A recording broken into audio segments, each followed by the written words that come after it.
hello les amis Scorpion, ascendant Scorpion, signe lunaire en Scorpion, bienvenue pour cette guidance. Aujourd'hui, nous regardons quels sont les messages que vos guides cherchent à vous faire passer pour la période du 15 mars au 15 avril 2024. Alors bien entendu, c'est une période exhaustive, hein, ça peut parler à certains d'entre vous dès à présent et parler à d'autres un peu plus tard. N'hésitez pas à revenir sur ce tirage quand vous le souhaiterez. Je vous rappelle que c'est un tirage général qui ne peut pas parler à tous les scorpions de la même façon. Donc vous prenez uniquement les messages qui vibrent avec ce que vous vivez, avec beaucoup de discernement, uniquement cela, et vous n'hésitez pas à adapter mon vocabulaire à votre situation. Si toutefois ça ne vous parlait toujours pas, eh bien inutile de faire du forcing. Je vous conseille dans ce cas-là d'aller regarder la vidéo de votre signe ascendant et de votre signe lunaire, peut-être pour avoir d'autres messages ou recevoir des compléments de celui-ci. Ok, je vous remercie en tout cas pour vos likes, vos partages, vos demandes d'abonnement et vos commentaires qui me permettent de faire grandir cette chaîne et qui me permettent aussi de m'encourager. Ça me donne beaucoup de courage, merci à vous en tout cas. Allez, on y va avec l'énergie principale de ce message qu'on cherche à vous transmettre. Nous avons l'ermite inversé ici. L'ermite inversé, il nous parle d'obstruction au désir, des obstacles à nos désirs. Peut-être parce que cet ermite, il se sent un peu impuissant par rapport à certaines choses. L'ermite, c'est celui qui n'a pas forcément la bonne démarche, on va dire spirituelle, qui n'a pas forcément la capacité, là, tout de suite, à tirer les bons enseignements de ce qu'il a vécu, parce que finalement, il regarde les choses peut-être un peu trop déconnectées avec les réalités de la vie. Il se sent impuissant parce qu'il n'est peut-être pas assez pragmatique, peut-être pas assez mature, sage, peut-être ne fait-il pas preuve d'assez de discernement, justement, j'en parlais il y a quelques minutes.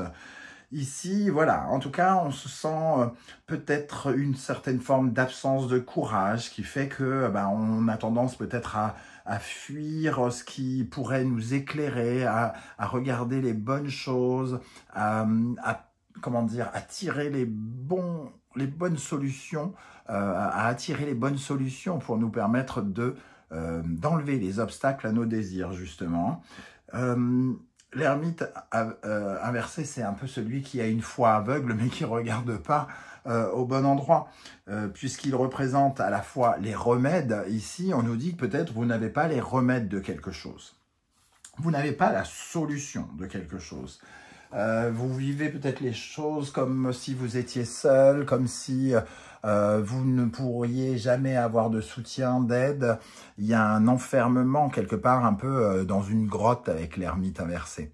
Et en d'autres decks, on a la justice inversée. Donc on nous dit qu'il y a quand même un mauvais alignement par rapport à certaines choses. On n'est pas aligné avec les décisions que l'on prend. Il reste un déséquilibre. Peut-être parce qu'il y a une certaine forme de mensonge. Voyez comment cette notion de mensonge apparaît chez vous. Est-ce que vous vous mentez à vous-même en vous disant que vous ne serez pas capable de faire quelque chose? Est-ce que vous vous mentez à vous-même en disant que vous allez gagner au loto en claquant des doigts? Voilà, c'est ce genre de choses. En tout cas, l'ermite, lui, il ne trouve pas les solutions. Il a beau faire le bilan, il ne trouve pas ce qu'il veut. Il ne trouve pas la solution. Il faut savoir que cet ermite, il a la capacité, quand il est à l'endroit, de regarder ses échecs, de regarder ses réussites et d'en tirer les enseignements qu'il faut. Donc de trouver dans son parcours de quoi trouver des solutions pour les prochains challenges. Il se comporte de façon lente mais extrêmement sûre et prudente quand il est à l'endroit. Ici, on a tendance à être soit complètement arrêté ou soit totalement imprudent parce qu'on ne regarde pas les choses comme il le faudrait, semble-t-il, et surtout avec l'ermite, du moins la justice inversée, qui peut nous parler d'un sentiment d'injustice. Ça ne va pas dans notre sens, on n'y arrive pas, il y a quelque chose qui foire, qui nous donne l'impression qu'on n'en est pas capable. On se sent un peu seul face à la justice, face à l'administration, on ne se sent pas soutenu, on ne se sent pas en équilibre, on n'est pas en accord avec les événements, entre guillemets, réalistes de notre vie. Ok, on va essayer d'en savoir un peu plus. ici, hein, avec la sagesse de l'oracle. Je vous rappelle que si vous désirez des renseignements pour les tirages personnalisés, vous trouverez mon adresse email dans la barre d'infos. Vous trouverez également dans la barre d'infos les différentes références des tarots et oracles que j'utilise, notamment l'oracle du soleil levant que j'ai créé, qui est disponible à la vente. Si j'en fais pas la promo, qui est-ce qui va le faire? Et dernière chose, vous trouverez également les différents liens des guidances que j'ai effectuées pour votre signe récemment, notamment quelle est la bonne surprise qui vous attend en avril et la guidance générale d'avril pour connaître les énergies qui tournent autour de vous en ce moment dans tous les domaines de votre vie. Alors, on y va. Quel message l'univers souhaite-t-il vous transmettre avec cet ermite inversé? Bon, bénédiction vient de se retourner, mais j'avais pas encore totalement posé mon intention ici. Donc, je dirais que bénédiction, vous avez peut-être besoin d'aide. Et ici, vous vous sentez un peu seul, l'ermite, hein, quelque part. Alors, soit vous avez affaire à la complexité de la justice ou de l'administration, par exemple, mais vous avez sans doute besoin de ce soutien de l'univers et de d'autres personnes aidantes pour vous montrer la voie. Entre les mondes. Donc, on voit ici, on vous voit dans un sas, ni tout à fait dehors, ni tout à fait dedans, ni tout à fait dans le passé, ni tout à fait dans le futur. Il y a une transition. Et effectivement, on voit apparaître le soutien ici, une longueur d'avance, c'est l'aide de quelqu'un qui vous porte, entre guillemets, sur son dos, comme on peut le voir ici, et ça ira beaucoup plus vite pour ce petit ourson. Eh bien, ici, entre les mondes, vous êtes peut-être en attente de soutien, en attente de réponse, en attente de sentir une énergie de protection avec vous. Alors, les guides nous disent déjà peut-être qu'il faut retravailler le côté remède. Peut-être qu'il faut vous reconnecter à votre pouvoir personnel, par exemple. Arrêtez de croire que vous en êtes incapable seul. C'est possible. En tout cas, c'est entre les mondes, c'est quand même la possibilité que vous ayez de nouvelles perspectives à prendre en compte, hein. Pour moi, c'est des transitions. Alors, vous n'êtes pas sorti du passé, vous n'êtes pas rentré dans le futur, comme je le disais, mais ça peut être aussi une certaine forme d'aveuglement. On n'arrive pas vraiment à regarder ni le passé ni le futur, on est un peu perdu au milieu, hein, dans une zone tampon. Ok, alors, on va regarder avec le tarot mystique. Quels sont les messages des guides pour les scorpions, ascendant scorpion, signe lunaire en scorpion avec l'ermite inversé et entre les mondes? Quels sont les messages que vous souhaitez communiquer aux scorpions? 9 d'épée. Ici, il y a une façon de penser qui est un peu torturée, hein. Ça nous empêche de dormir, ça nous parle d'insomnie. Il y a une sorte de réflexion qui tourne en boucle, hein. Le 9 d'épée, c'est essayer de découvrir la vérité. On tourne, on tourne, on tourne, on tourne. Mais peut-être qu'il est possible de regarder tout simplement autrement les choses.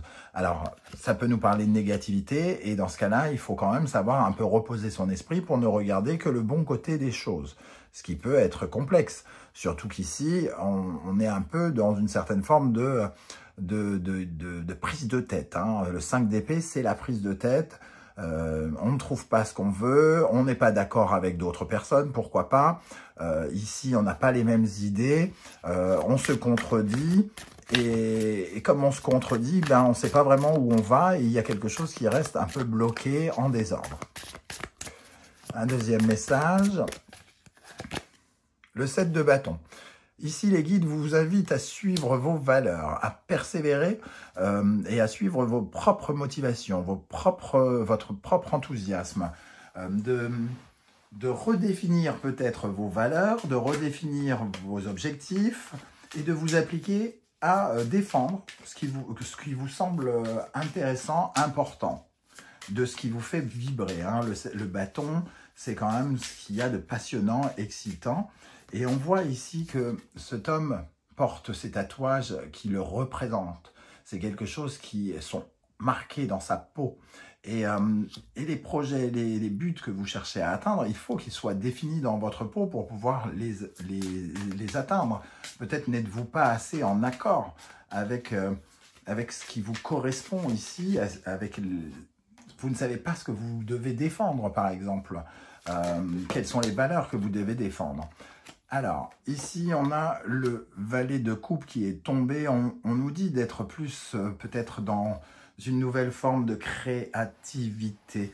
Le valet de coupe, c'est celui qui finalement découvre quelque chose, qui découvre une nouvelle émotion, qui découvre l'art, la créativité, la possibilité de faire du beau dans sa vie, hein, d'utiliser ses émotions, ses ressentis, par exemple, pour créer des choses. Un peu comme si on était en mesure de faire jaillir quelque chose que l'on aime. Le 7 de bâton et le valet de coupe, pour moi, ça me parle vraiment de définir exactement les projets et ce qui vous fait vibrer, ce qui commence à vous faire vibrer pour justement, après, pouvoir tout faire pour atteindre vos objectifs. L'empereur, il n'a pas les solutions, il ne trouve peut-être pas ce valet de coupe encore. Ok, alors, avec l'oracle du soleil levant, quel message l'univers et les guides souhaitent transmettre aux scorpions, ascendant scorpion, signe lunaire en scorpion, avec l'ermite inversé et la carte entre les murs? Entre les mondes, entre les murs, oui, bah, c'est un peu pareil, parce qu'il y a un côté grotte ici, avec l'ermite hein, inversé. La prêtresse Miko, elle nous invite à croire davantage en la magie déjà, hein, la magie, et surtout le fait que l'on puisse récolter, j'ai envie de dire, quand on fournit des efforts pour justement atteindre nos objectifs. La carte Koi nous parle d'aide aussi, ici. Hein, la prêtresse Miko peut parler de l'aide extérieure, de l'aide divine, comme j'en parlais tout à l'heure, le petit coup de pouce du destin. J'ai l'impression qu'on nous dit ici, on pourra vous aider. On pourra vous aider à partir du moment où vous aurez mieux défini le concept de la suite, de ce que vous voulez vivre, les amis scorpions. Parce que l'ermite se sent un peu abandonné, il ne trouve pas les solutions, il n'est pas éclairé. Et comment l'univers va vous aider si vous n'êtes pas éclairé et que vous ne savez pas vous-même ce que vous voulez? C'est un peu ici ce que je ressens. Le Daruma, on est encore dans l'univers ici. Hein. Ce Daruma, au Japon, on dessine le premier œil finalement en faisant un vœu. Et ensuite, on s'applique, on œuvre à tout faire pour réaliser ce vœu. C'est pas l'aide divine qui réalise le vœu. L'aide divine nous aide. Si on fait ce qu'il faut, elle nous met des circonstances aidantes pour qu'on arrive à finir et à dessiner ce deuxième œil qui représente un vœu exaucé. Donc ici, il y a quand même la présence de cette aide divine que vous ne semblez pas voir. Hein. Alors, un troisième message de vos guides. Le cimetière, on nous dit qu'il y a quelque chose qui doit être transformé, changé en tout cas. C'est l'énergie du cimetière. Et ici, la Carpe Coin nous dit, les choses ne vont pas se faire toutes seules. Les choses ne vont pas se faire sans vos efforts. La Carpe Coin parle de la persévérance. Elle nous parle d'y aller, hein, de n'avoir peur de rien, de foncer, d'avoir confiance en soi, de braver tous les dangers pour terminer ce puzzle. La récolte viendra quand on aura terminé ce puzzle. Et le cimetière, il nous dit peut-être que votre démarche de persévérance, elle est encore assez faible. C'est-à-dire que vous êtes contradictoire, comme on le disait peut-être avec cette justice inversée. Il y a quelque chose d'assez encore injuste et qui n'est pas encore tout à fait éclairci dans cette quête de transformation, dans cette envie de changement que vous semblez avoir. D'après vos guides, quelle est l'énergie sur laquelle vous pouvez particulièrement vous appuyer pour vous épanouir actuellement? Qu'est-ce qui vous aide à vous épanouir actuellement, les amis scorpions? Le dieu de la foudre. Ok. De vous bouleverser un petit peu. Ce qui vous aide finalement, c'est de venir un petit coup, de foutre un petit coup de pied dans la fourmilière, de faire bouger les lignes, de vous mettre en danger, d'oser. Le dieu de la foudre, on va dire que ça pourrait être un peu la maison Dieu dans le tarot. Ici, ça nous parle de bouger soudainement, d'être dans une certaine forme de bouleversement, de ne pas avoir peur d'anéantir certaines choses pour en reconstruire de nouvelles. Donc, il y a une soif de rectifier les choses, de modifier profondément quelque chose. Vous ne parviendrez à enlever cet obstacle de vos désirs qu'en bouleversant les lignes et qu'en transformant quelque chose, hein, de façon peut-être même radicale. Alors, on va rajouter une énergie sur le dieu de la foudre ici. Qu'est-ce qui aide à votre épanouissement actuellement? Le 3 d'épée. Le chagrin, la résilience. La résilience. Ce qui a été difficile, c'est ce qui vous permet justement. Il y a quelque chose sans doute, peut-être récemment, hein, qui a été bouleversant ici. Ce sont des circonstances qui peuvent être bouleversantes et qui peuvent faire mal, mais qui, tout à coup, peuvent aussi être de grands atouts pour votre épanouissement. Ils tombent à l'endroit où c'est favorable pour votre épanouissement. Donc, les événements vous poussent à changer radicalement quelque chose et à aller vers une certaine forme de résilience. De laisser derrière un deuil, de laisser quelque chose qui fait un peu mal ou qui fait souffrir, ou qui nous parle d'une trahison ou quelque chose comme ça. Qu'est-ce qui, au contraire, nécessiterait d'être rééquilibré parce que ça nuit un peu à votre bien-être ou à votre épanouissement? Qu'est-ce qui nuit à votre bien-être ou à votre épanouissement actuellement et qui mériterait d'être retravaillé? L'empereur. Alors, l'empereur, il va nous parler de sa stature, de son... On voit ici hein, l'empereur, la photo officielle de l'empereur est prise avec des énormes sabots en bois très très lourds, très gros, qui représentent vraiment cet ancrage que peut représenter l'empereur. C'est la protection. Il représente la protection de tous les Japonais. Donc votre capacité à vous protéger, à vous mettre en sécurité, à vous sentir confortable, à avoir de l'argent, à vous sentir comment dire, sous un toit, toutes ces choses qui assurent votre sécurité sont fragiles actuellement. C'est ce qui vous nuit, c'est que vous ne vous sentez probablement pas en sécurité parce que vous remettez en cause votre confiance. Être un empereur, c'est avoir particulièrement confiance en sa capacité à protéger les autres, à protéger son clan, à se protéger soi-même. Vous devez retravailler votre sentiment d'insécurité ici, hein, d'après les guides. Et ça peut parler d'argent aussi. Il peut y avoir un manque d'argent qui ne vous permet pas d'aller vers de nouveaux désirs. Par exemple, vous vous dites non, non, mais je peux pas quitter mon travail, je peux pas, j'ai un crédit de je sais pas combien, non, non, je peux pas. Obstacle à mes désirs. Parce que vous ne défendez pas assez vos valeurs et vos principes. J'en peux plus de ce travail, j'en ai marre, je veux autre chose. Alors pourquoi ce n'est pas défendre ses valeurs que de penser ainsi et d'accepter que les choses sont, qu'on subisse des choses, entre guillemets.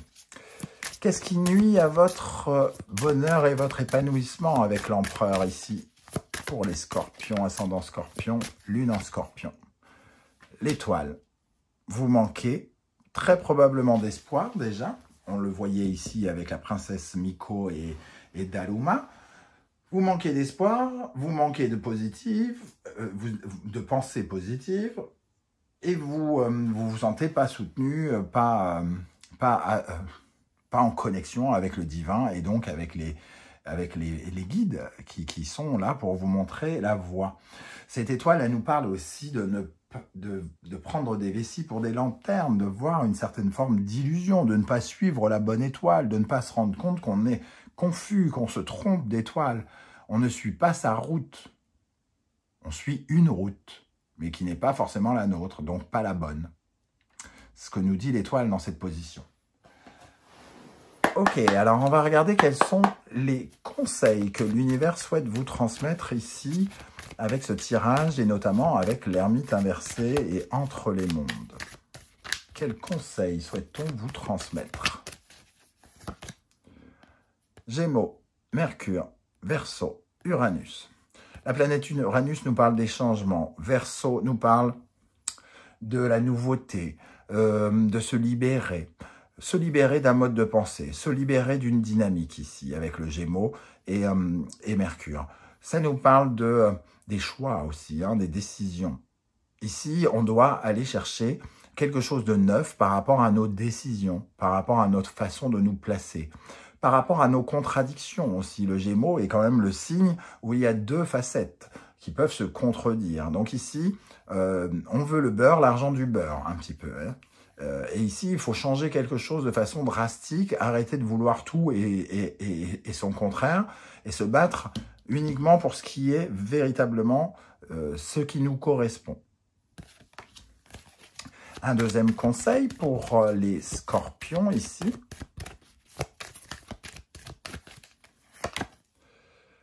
Cancer, Lune, Poisson, Neptune. Alors, avec cette énergie, on nous parle vraiment des ressentis ici. Neptune et le Poisson, les ressentis, ce qui est invisible. Ce qui est invisible est donc finalement brumeux. C'est le brouillard, c'est pas clair. Et ici, on nous parle de profondeur avec le Cancer, l'insécurité pas claire, quelque chose de pas clair. Donc pour moi, la Lune est... Ici, il y a une perception trouble et émotionnelle des choses. On ne ressent pas des réalités, on ressent des choses dans les émotions, des peurs, des choses qu'on n'arrive pas à canaliser, qu'on n'arrive pas à calmer, comme des tensions intérieures qui ne sont rattachées finalement à rien de précis. C'est des trucs qui volatiles, comme ça, qui nous prennent émotionnellement, qui nous attrapent. Hein. Pour moi, il y a vraiment tout un travail émotionnel ici à revoir. On vous voit dans un flou artistique et émotionnellement prendre toutes les vagues dans la tronche sans essayer à ne pas boire la tasse pratiquement. Là, vous vous dites, bon, je suis incapable, je n'y arrive pas, je me sens tout seul, j'y arriverai pas. Et là, on voit toutes les peurs, les faces sombres qui ressortent parce que vous n'êtes pas, pour l'instant, en mesure de faire des choix vers la nouveauté pour vous libérer, pour vous émanciper d'anciennes douleurs ici et accepter le changement. Allez, on termine avec les portes de l'intuition. L'intuition, justement, votre intuition vous souffle des messages, suivez ses conseils. Donc, il est important de vous écouter.